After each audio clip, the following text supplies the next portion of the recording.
नमस्कार. नट्स आणि बोल्टसह जुळणी करण्याच्या भाग 1 सेशनमध्ये आपले स्वागत आहे. या सेशनची उद्दिष्टे पाहू. या सेशनच्या शेवटी तुम्ही हे करण्यास सक्षम व्हाल. हेक्सागोनल नट्स साठी टॅप आणि ड्रिल आकार निश्चित करणे. हेक्सागोनल नट्स मधील अंतर्गत थ्रेड्स कापण्यासाठी टॅपिंग साठी होल ड्रिल करणे. टॅप आणि टॅप फ्रेंच वापरून हेक्सागोनल नट्स वरील अंतर्गत थ्रेड्स कापून टाकणे. बोल्टसह नट्स जुळणी करणे. आता हेक्सागोनल नट्स तयार करण्यासाठी आणि बोल्टसह जुळणी आवश्यक असलेल्या टूल्स आणि मटेरियल्स आपण पाहू. File, hexagonal rod, bench vice, chamfer tool, tap drill size chart, centre पंच,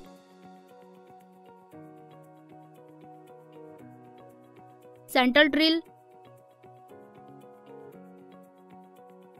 drill bits, tap wrench, M10 taps, screw pitch gauge, saw, cleaning tool,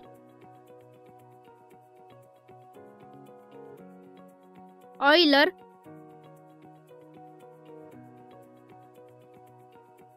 metal brush. आता आपण हेक्सागोनल नट तयार करण्यासाठी ऑपरेशनचा क्रम पाहू. नट्स आणि बोल्ट्स तयार करताना सुरक्षा उपकरणे घालण्याची खात्री करा आणि सुरक्षित कामाचे वातावरण देखील सुनिश्चित करा. प्रथम रॉ मटेरियल चेक करा. मशीनिंग प्रक्रिया सुरू करण्यापूर्वी कोणतेही दोष किंवा अनियमिततेसाठी हेक्सागोनल रॉड चेक करा.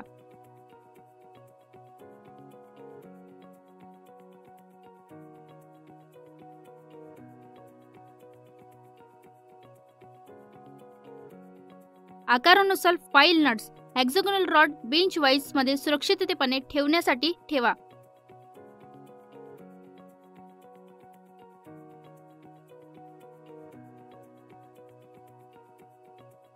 रॉडची थिकनेस 10 मिमी पर्यंत कमी करण्यासाठी फाईल वापरा.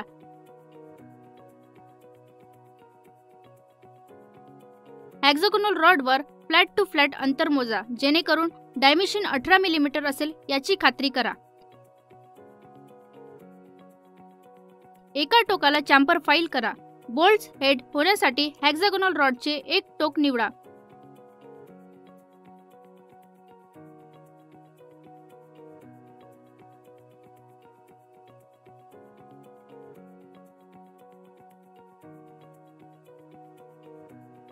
त्यासाठी 2 मिमी आणि 30 अंशाच्या डायमेन्शनसह हेडच्या टोकावर एक चॅम्पर तयार करण्यासाठी फाईल वापरा. या चॅम्परमुळे टॅपिंग प्रक्रिया सुरू करणे सोपे होईल.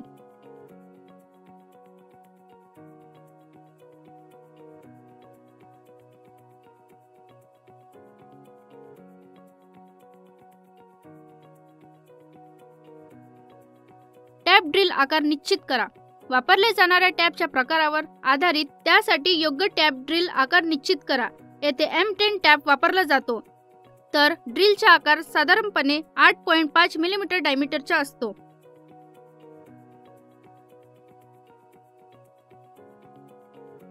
टॅप ड्रिलसाठी होल सेंटर मार्क करा.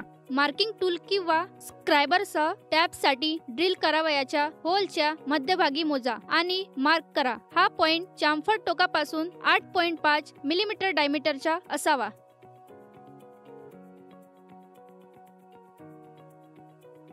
ड्रिल होल सेंटरवर पंच करा. मागील चरणात तुम्ही केलेल्या सेंटर मार्कवर एक लहान इंडेक्शन करण्यासाठी मध्यभागी पंच वापरा. मध्यभागी पंच इच्छित ठिकाणी ड्रिल बीट अचूकपणे सुरू होईल याची खात्री करण्यात मदत करते.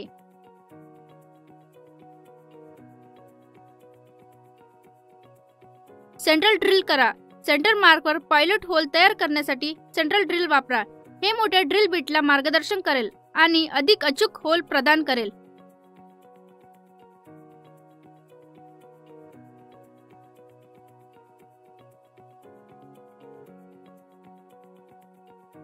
Pilot hole drill. Hexagonal nut मध्ये पायलट होल तयार करण्यासाठी 5 मिमी डायमीटरच्या ड्रिल बिट वापरा.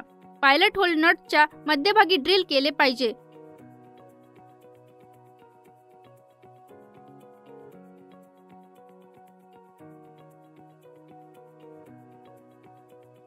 आठ 8.5 डायमीटरचे होल ड्रिल करा. पायलट होल बनवल्यानंतर M10 टॅपसाठी अंतिम होल तयार करण्यासाठी 8.5 मिमी डायमीटरच्या ड्रिल बिट वापरा. सरळ होल सुनिश्चित करण्यासाठी त्याच अंशावर पायलट होल मधून ड्रिल करा.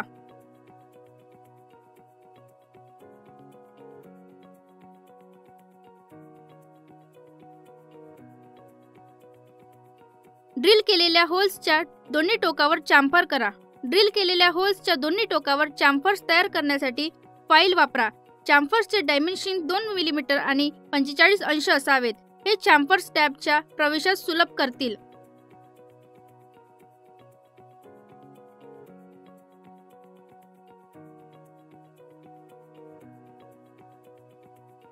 M10 टॅबसह अंतर्गत थ्रेड कट करा.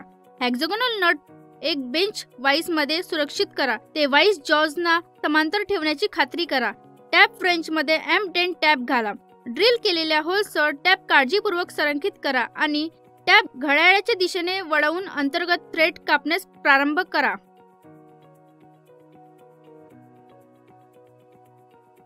प्रक्रिया लुब्रिकेट घालण्यासाठी आणि घर्षक कमी करण्यासाठी टॅपिंग तेल किंवा कटिंग फ्लुइड वापरण्याची खात्री करा.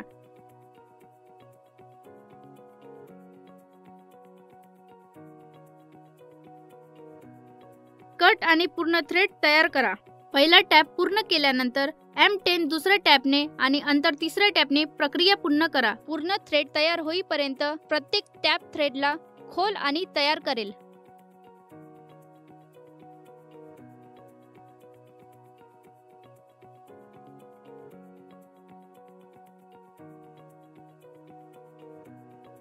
स्क्रू पिंच गेज आणि मॅचिंग बोल्टसह थ्रेडेड होल चेक करा. थ्रेडेड होलची अचूकता आणि पिच तपासण्यासाठी स्क्रू पिंच गेज वापरा. ते M10 थ्रेडच्या वैशिष्ट्यांशी जुळले पाहिजे.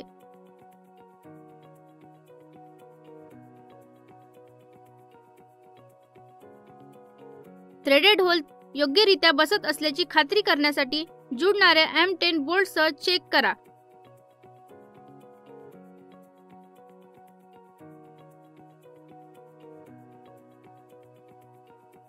बोल्ट्स आणि नट्स थ्रेड या दोन्हीमधून कोणतीही मोडतोड किंवा बर काढण्यासाठी थ्रेड क्लिनिंग टूल किंवा वायर ब्रश वापरा.